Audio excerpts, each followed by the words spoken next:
안녕하세요. 말씀으로 나를 살리고 세상을 살립니다. 말씀 한 모금의 허용범 전도사입니다.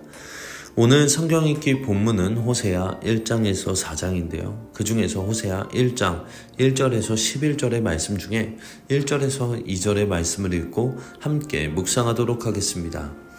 우시야와 요담과 아하스와 히스기야가 이어 유다 왕이 된 시대, 곧 요아스의 아들 여로보암이 이스라엘 왕이 된 시대에 브에리의 아들 호세아에게 임한 여호와의 말씀이라. 여호와께서 처음 호세아에게 말씀하실 때 여호와께서 호세아에게 이르시되 너는 가서 음란한 여자를 맞이하여 음란한 자식들을 낳으라. 이 나라가 여호와를 떠나 크게 음란함이니라 하시니. 오늘 말씀의 호세아 1장은 하나님께서 선지자 호세아의 삶 자체를 메시지로 사용하시는 매우 독특한 장이라고 볼 수 있습니다.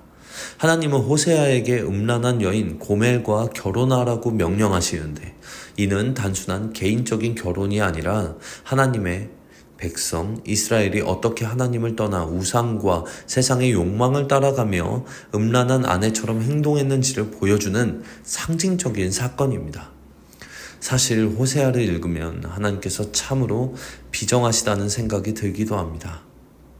또한 그 모든 것들에 순종했던 호세아도 참으로 대단하다라는 생각을 하기도 합니다.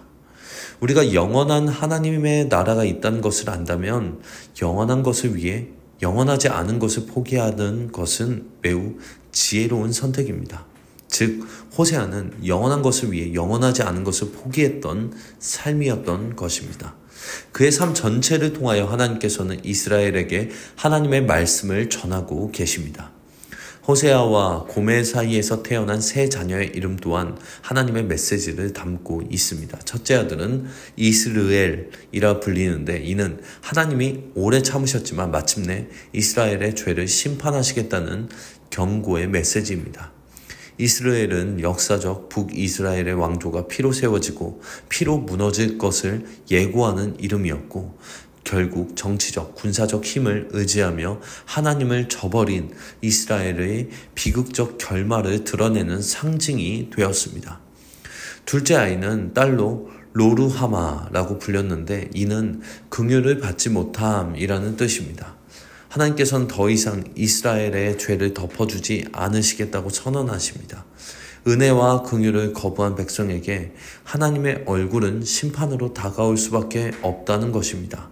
셋째 아들은 로암미라 불리는데 이는 너희는 내 백성이 아니다 라는 뜻입니다. 하나님께서 맺으신 언약을 그들이 파기하였기에 이제는 관계가 끊어진 것처럼 보이는 심각한 단절을 선언하시는 것입니다. 이것은 이스라엘이 하나님 없이 스스로 살려고 할 때 맞이하게 될 운명, 즉 하나님과의 단절과 버림받음의 상태를 상징하고 있습니다. 그렇지만 호세아 1장은 심판으로 끝나지 않습니다. 마지막 부분에서 하나님은 다시금 소망의 메시지를 주고 계십니다.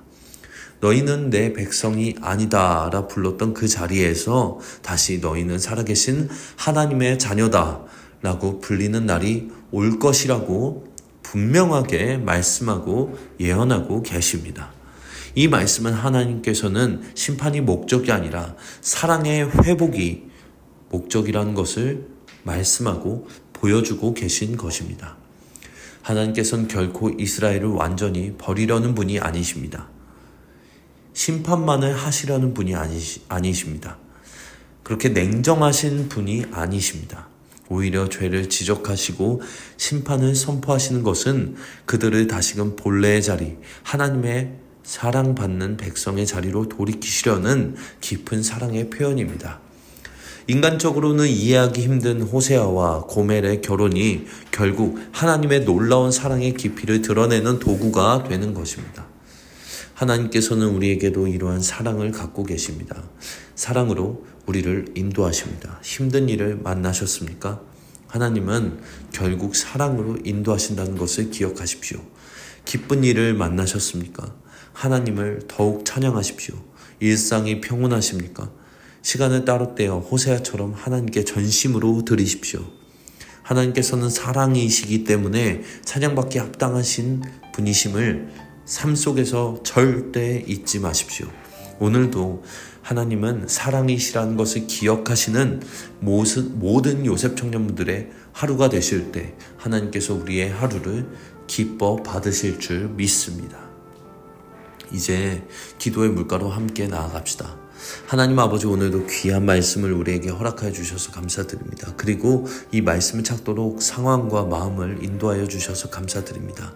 하나님은 결국 사랑이라는 것을 기억하는 하루가 될 수 있도록 주님, 오늘 우리 요셉 청년들을 인도하여 주시옵소서. 우리의 삶이 녹록지 않습니다. 그렇지만 결국 하나님은 사랑으로 우리를 인도하고 계시고, 우리가 하나님 안에서 하나님으로 인하여 회복을 하기를 원하신다는 것을 우리 요셉 청년들이 기억하는 하루가 될 수 있도록 인도하여 주시옵소서. 또한 주일 예배에서도 하나님의 말씀이 선포되며 나아갈 때에 요셉 청년들의 삶이 말씀 앞에 겸손히 무릎 꿇어 하나님의 뜻이 요셉 공동체 안에 펼쳐질 수 있도록 주님, 요셉 청년부를 축복하여 주시옵소서. 마음이 슬픈 자들이 위로받고 마음이 상한 자들이 회복되며 기쁜 자들이 하나님을 다윗처럼 찬양하는 하나님께서 기뻐 받으시는 공동체가 될 수 있도록 인도하여 주시옵소서. 오늘 우리 요셉 청년분들의 삶에 복의 복을 더해 주시고 만남의 축복에 축복을 주시며 하루를 주님께 하듯이 성실하게 감당하여 세상의 빛과 소금이 되게 하옵소서. 주님, 감사드립니다. 이 모든 말씀 살아계신 우리 구주 예수 그리스도의 이름으로 기도합니다. 아멘.